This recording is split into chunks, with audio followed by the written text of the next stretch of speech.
በዛ ወቅት ነበር የማርሊ ትልቁን ኮንሰርቱን 100,000 ሰዎች በተገኙበት በሚላን ጣሊያን ሳንሲሮ ስታዲየም አካሂዷል። የማርሊ የመጨረሻው የውጪ ኮንሰርት የተካሄደው እንደ አውሮፓውያን አቆጣጠር በ1980 ሐምሌ 6 በዳሊሞንት ፓርክ አየርላንድ ነበር።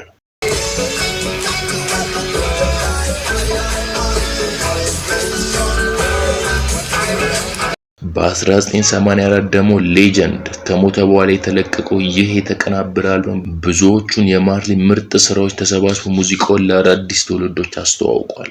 ማርሊ ካቶሊክ ያደገ ቢሆንም በ1960ዎቹ ከእናቱ ተጽዕኖ ርቆ የራስ ተፈሪያን እምነት ፍላጎት ነበረው። ወደ ጃማይካ ከተመለሰ በኋላ ማርሊ ወደ አጥባቂ ራስ ተፈሪያንነት ተለወጠ። ድሬድም ማሳደግ ጀመረ። ማርሊ የራስ ተፈሪያን ንቅናቄ አባል ነበር። ባህሉ ለሬጌ እድገት ቁልፍ አካል ነበረው። የራስ ተፈሪያንም ደጋፊ ሆነ። ሙዚቃው ከጃማይካ ማህበራዊ ችግር ካላቸው አካባቢዎች አውጥቶ እስከ ዓለም አቀፋዊ እውቅና ሄዶ ነበር። ማርሊ የራስ ተፈሪያን አካል በመሆን የኢትዮጵያ ቀዳማዊ ኃይለ ሥላሴ የእግዚአብሔር ሥጋ ወይም ጃ እንደሆነ ይሰማው ነበር። ነገር ግን ከጊዜ በኋላ ወደ ኢትዮጵያ ኦርቶዶክስ ተዋሕዶ ሃይማኖት ገብተው በሊቀ ጳጳስ አቡነ ይስሐቅ ከባለቤታቸው ሪታና ከልጆቻቸው ጋር በተገኙበት ብርሃነ ሥላሴ በሚል ስም ህዳር 4 ቀን በ1980 ዓ.ም የክርስትና እምነትን ተቀብለዋል። ራስ ተፈሪያን በነበሩበት ጊዜ ማርሊ የካናቢስ ወይንም ጋንጃ ህጋዊነትን ደግፏል። ራስ ተፈሪያን ለማሰላሰል የሚረዳ ነው ብለው ያምናሉ። በ1966 ከካቶሊክ ወደ ራስ ተፈሪያንነት እምነት ሲቀይር ማርሊ ካናቢስን መጠቀም ጀመረ። ማርሊ በ1968 በካናቢስ ሱስ ከተያዘ በኋላ ታስሮ ነበር። ነገር ግን በሃይማኖታዊ እምነቱ መሰረት ማሪዋናን መጠቀም ቀጠለ። ማርሊ ስለ ማሪዋና አጠቃቀሙ እንዲህ ብሏል። When you smoke herb reveal yourself to you. እጽዋትን ስታጨስ እጽዋት ራስህን ይገልጥልሃል ብሎ ያምን ነበር። የምታደርገውን ክፋት ሁሉ እጽዋቱ ለራስ ይገልጥልሃል። ህሊናህን ራስህን ግልጽ እንድታደርግ ያደርጋል። ምክንያቱም እጽዋቱ እንድታሰላስል ያደርጋል። ይህ እጽ ደግሞ ተፈጥሮ የሰጠችን ጸጋ ናት ብሎ ያምን ነበር። ማርሊ የፓን አፍሪካኒስት ሰው ነበር እና በዓለም ዙሪያ በአፍሪካ ህዝቦች አንድነት ያምን ነበር። እምነቱ በራስ ተፈሪያን ሃይማኖታዊ እምነቱ ላይ የተመሰረተ ነው። እንደ ዚምባብዌ ኤክሶደስ፣ ሰርቫይቫል፣ ብላክማን ሪዲምሽን ሶንግ ባሉ በብዙ ዘፈኖቹ ጸረ ኢምፔሪያሊስት እና ፓን አፍሪካኒዝም ጭብጦች ነበሩት። ማርሊ የአፍሪካ ሀገራት ከአውሮፓውያን የበላይነት ነፃ መውጣታቸውን በአፍሪካ ዲያስፖራዎች ላሉ ሁሉ ድል ነው በማለት ተናግሯል። አፍሪካ ዩናይት በሚለው ዘፈኑ ውስጥም ሁሉም የአፍሪካ ዲያስፖራ ህዝቦች ተሰባስበው ባቢሎንን እንዲዋጉ ያላቸውን ፍላጎት ይዘምራል። በተመሳሳይ ዚምባብዌ በተሰኘው ዘፈን ውስጥም ማርሊ የአፍሪካ አህጉር በሙሉ ነፃ የወጣችበትን ምልክት በማሳየት በሁሉም አፍሪካውያን ውስጥም ሆነ ከአፍሪካ ውጪ ባሉ አፍሪካውያን መካከል አንድነት እንዲኖር ጥሪ አቅርቧል። በስራ ውስጥም የማህበራዊ ፍትህ፣ መንፈሳዊነትና ጭቆናን የመቋቋም ጭብጦች በብዛት አለ። ብዙ ጊዜ መድረኩን ተጠቅሞ እንደ ድህነት፣ እኩልነት፣ የአፍሪካ ችግሮችን ለመፍታት ነበር የሚታገለው። Africa unite, 'cause we're moving right out of Babylon. ማርሊ የካቲት 10 ቀን በ1966 በኪንግስተን ጃማይካ ውስጥ አልፍሬዳ ኮንስታንሲያ ወይንም ሪታ አንደርሰንን አግብቶ የሶስት ልጆች አባት እንዲሁም ያሳደጋቸው ልጆችም ነበሩት። እንዲሁም ከሌላ የወለዳቸው ብዙ ልጆች እንዳሉት ዘገባዎች ያመለክታሉ።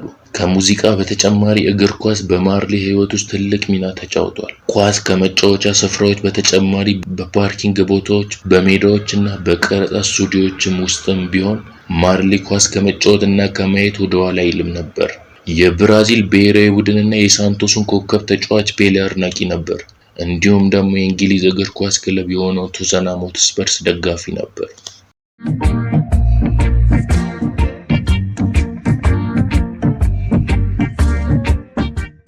በ1977 ነበር ሐምሌ ወር ላይ ማርሊ በቀኝ ትልቅ የእግር ጣት ጥፍር ስር የቆዳ ካንሰር ሜላኖማ እንዳለበት የታወቀው። ሐኪሞቹ የእግር ጣቱ እንዲቆረጥ ቢያዙም ማርሊ ግን የሃይማኖታዊ እምነቶችን በመጥቀስ በእንቅስቃሴው ላይ እንቅፋት የሚሆንበትን የእግር ጣት እንዲቆረጥ የሐኪሞቹን ምክር አልተቀበለም ነበር። በምትኩ ጥፍርና የጥፍር መዳፉ ተነስቶ አካባቢውን ለመሸፈን ከጭኑ ላይ ቆዳ ተወስዶ ተሰርቶለት ነበር። ማርሊ ከ3 ዓመት በኋላ እንደ አውሮፓውያን አቆጣጠር በ1980 መስከረም 21 ቀን በሴንትራል ፓርክ ውስጥ እየሮጠ ያለው ወድቆ ወደ ሆስፒታል ተወሰደ። በዚያም ካንሰሩ ወደ ጭንቅላቱ፣ ሳምባና ጉበቱ እንደተሰራጨ ታወቀ። ብዙም ሳይቆይ ነበር ካንሰር በሰውነቱ ውስጥ በመስፋፋቱ የማርሊ ጤና ወደ ከባድ ደረጃ የደረሰው። ከ8 ወራት ሕክምና በኋላ እየተስፋፋ የመጣውን ካንሰር ውጤታማ በሆነ መንገድ መታከም ባለመቻሉ ማርሊ ጃማይካ ወዳለው መኖሪያ ቤቱ እየሄደ ሳለ በበረራ ወቅት ህመሙ እየተባባሰ በመምጣቱ በረራው ወደ ፍሎሪዳ ተዘዋውሮ ወደ ሊባኖስ ሴዳርሳ ሆስፒታል ተወሰደ። ብዙም ሳይቆይ በ36 ዓመቱ በግንቦት 11 ቀን 1981 በካንሰር ህመም ሞተ። ማርሊ ለልጁ ዚጊ የተናገረው የመጨረሻ ቃል ኦን ዩር ዌይ አፕ ቴክ ሚ አፕ፣ ኦን ዩር ዌይ ዳውን ዶንት ሌት ሚ ዳውን እንዲህ ነበር። እንደ ኤሮፓውያኑ አቆጣጠር በ1981 ግንቦት 21 ቀን ማርሊ በጃማይካ የኢትዮጵያ ኦርቶዶክስ ተዋሕዶ እምነት ተከታዮችና የራስተፈሪያን ወግን ያጣመረ መንግስታዊ የቀብር ስነ ስርዓት ተፈጸመ። በተወለደበት ቦታ በሚገኝ የጸሎት ቤት ውስጥ ተቀበረ። የማርሊ ሳጥን ውስጥ በውስጡ ቀይ ጊብሰን ሌስ ፖል ጊታር፣ በመዝሙር 23 ላይ የተከፈተ መጽሐፍ ቅዱስና ባለቤቱ ሪታ ማርሊ የጣለችውን የካናቢስ ግንድ ይዟል። ጠቅላይ ሚኒስትር ኤድዋርድ ሴጋ የመጨረሻውን የቀብር ስነ ስርዓት ላይ ለማርሊ እንዲህ ብሎ ነበር። የሱ ድምጽ በእኛ ዓለም ውስጥ በሁሉም ቦታ ያለ ጩኸት ነበር። የሱ ባህሪያት፣ ግርማ ሞገስ ያለው መልክ እና የፕራንክ ስታይሎቹ በአእምሯችን ገጽታ ላይ ቁልጭ ብሎ የሚታይ ነበር። ቦብ ማርሊ ታይቶ አያውቅም። በእያንዳንዱ ገጠመኝ የማይፋቅ አሻራ ትቶ ያለፈ ሰው ነበር። እንዲህ አይነቱ ሰው ከጭንቅላታችን ሊጠፋ አይችልም። እሱ የአፍሪካውያን ድምጽ እንዲሁም የሰላም ሰባኪም ጭምር ነበር። ከቦብ ማርሊ ቅርሶች መካከል ደግሞ የሰላምና የአንድነት ምልክት ሆኖ ይከበራል። የሱ ሙዚቃ በዓለም አቀፍ ደረጃ እስካሁን ድረስ ይደመጣል። በህይወት እያለም ሆነ ከሞተ በኋላ ብዙ ሽልማቶችንም ተጎናጽፎ ነበር። ከነዛ መካከልም በ1976 የሮሊንግ ስቶን መጽሔት የዓመቱ ምርጥ ባንድ፣ በ1978 ከተባበሩ መንግስታት የሶስተኛው ዓለም የሰላም ሜዳሊያ ተሸልሟል። በ1981ም የጃማይካ የክብር ማዕረግ ተሰጠው። የአገሪቱም ሶስተኛው ከፍተኛ ክብር ነበር። በ1974 ወደ ሮክ ኤንድ ሮል ዝነኛ አዳራሽ ገባ።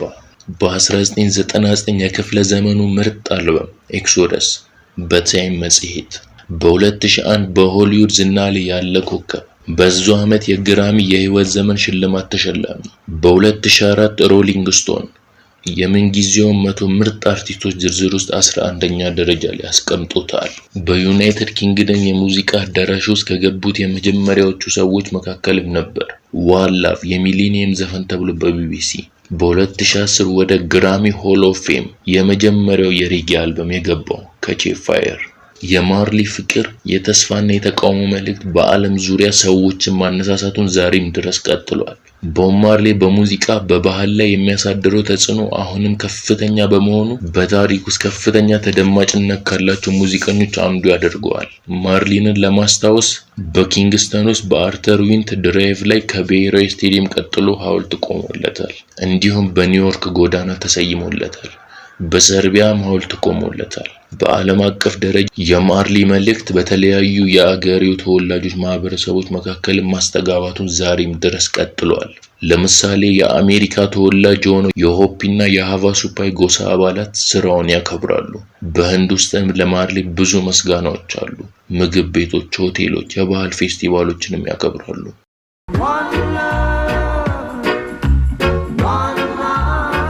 እንዴት ነበር የጳጉሜ ሚዲያ ቤተሰቦች? እንግዲህ ከወደዳችሁት ላይክ፣ ሼር፣ ሰብስክራይብ በማድረግ ያበረታቱ። በቀጣይ በሌላ ስራ እስክንገናኝ ሰላም፣ ፍቅር፣ ጤና፣ ደስታ ለሰው ልጅ በሙሉ